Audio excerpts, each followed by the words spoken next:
Hello everyone and welcome to my channel, Kerry Gem's Spiritual World. Today's video I'm going to be talking about how you can scry using a crystal ball. So scrying is basically the practice of looking into a translucent ball and finding messages within the crystal ball. So this can be done not just with crystal balls, this can be done with, glass, any kind of reflective mirror basically. So if you stare into the ball for a long period of time, or enough time for you to basically receive visions, these are basically coming from your subconscious and your imagination. So crystal balls have been used to tell people's fortunes with, because some people believe that they are able to see the past, present and future and receive messages through a crystal ball. So I wanted to make sure that before I show you how you can scry with a crystal ball, that you understand the basic knowledge behind it. So scrying is actually a practice that is used in meditation, and crystal balls are said to produce visions when stared at for a long time. So the scientific explanation behind this is that basically the light reflected from a polished surface will eventually exhaust the eye's sensitive optic nerve, so that it basically stops transmitting an internal image. And when this happens, this basically will create images in the ball or your subconscious mind. So if you do want to get into scrying, I recommend getting this crystal ball reading book for beginners. This is an easy divination and interpretation, and it is by Alexandra Truran. So I have read this whole book and honestly it is so helpful, because it also shows you symbols of keys, knife, a lantern, a leaf. There's all different symbols in here that if you see these symbols like the moon, a moth, a mouse, all these symbols in your crystal ball, this book helps you to understand the meaning behind it. So to me this is very much like tea leaf fortune reading. It's quite similar to that, but I do feel like this is a bit more, you can use your intuition and your own feeling behind the messages you are receiving. So I first want to talk about the type of crystal ball that you need. So as you can see, the crystal ball I have is a natural clear quartz crystal. Now my first mistake was I bought a crystal ball that was made from glass, and I tried to scry with it, and I spent a lot of time trying to read my crystal ball and I couldn't do it. I really couldn't connect with the crystal, and after reading that book, it did say that it is highly recommended to start with a clear quartz crystal, because these are real crystal balls. The ones made of glass, they're not real crystals. But you can scry with them, of course you can. You can scry with any reflective object, but for me personally it did not work. So I invested my money into buying a real clear quartz crystal ball, and I'm so happy I did, because this one has actually worked so well for me.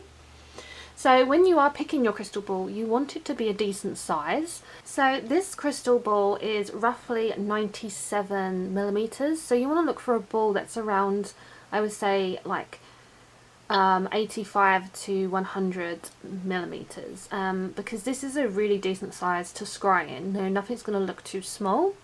You can scry in small objects as well. So if you do have a small crystal, bear in mind you can use amethyst, you can use smoky quartz. Any crystal, it doesn't have to be a clear quartz. It can be, like I say, amethyst, smoky quartz, a citrine, any kind of clear crystal you can scry in. So this is just my recommendation, is to get a really decent sized spear. If you're worried that scrying won't work for you, then I do feel like you can always start off with quite a small spear.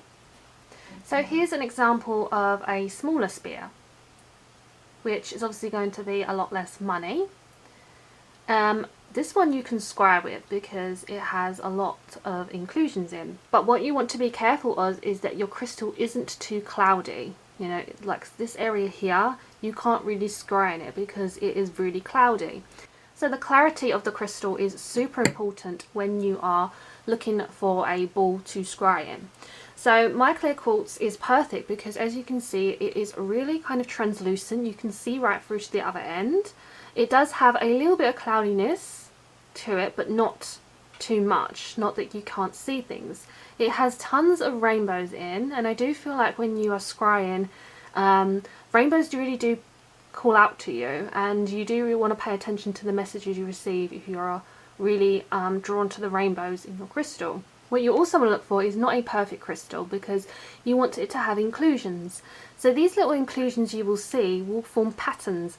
When you've kind of relaxed your mind and you've opened up your third eye, you will start to receive images in your mind's eye. So for instance, you may pay attention to small details or bigger details, but these little inclusions will actually form images, which I think is amazing, because that is how scrying has worked for me, is paying attention to the little inclusions. And you don't just want to sit your ball still. If you are asking your ball a question and you're gazing at it, you may want to tilt it. So you may want to turn the ball slowly as you are scrying, so still in that mode of scrying, focusing on your crystal ball but turning it as you are just gazing into it. And then you will get fixed on a certain symbol. So if you've asked it a question, you know, it may not be visibly there straight away. You may need to turn the ball a rotating angle to find the answer. So I want to point out that everyone is different and will receive different messages when they're using their crystal ball. And it does take a lot of practice, a lot of skill. You know, this is a divination tool. But, you know, I feel like if you are used to meditating, then that will really help you into receiving messages. The book I read mainly focused on the little inclusions in the crystal ball that you will pick up and you will see symbols in.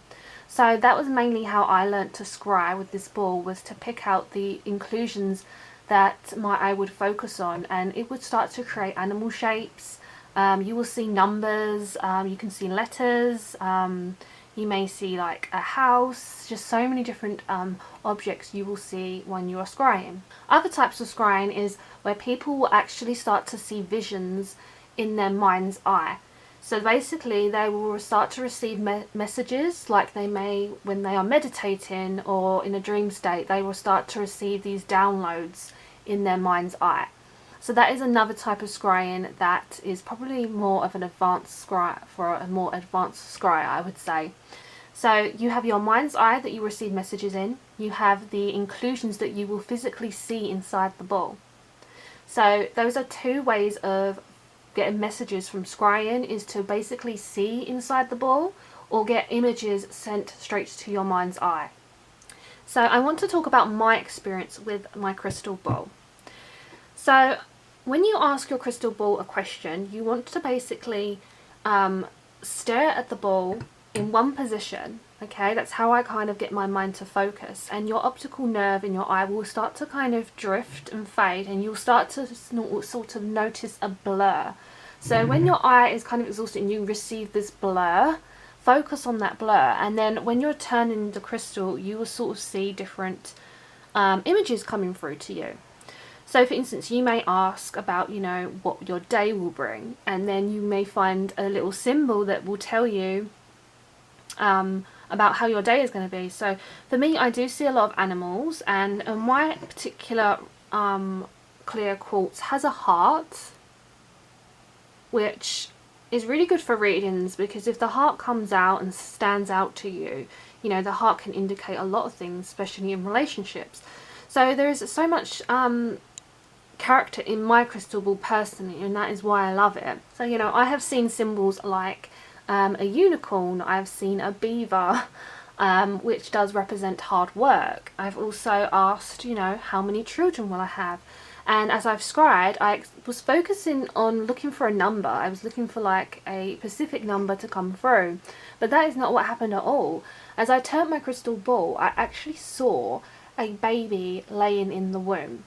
So it's so fascinating how your imagination and the messages you can download using scrying.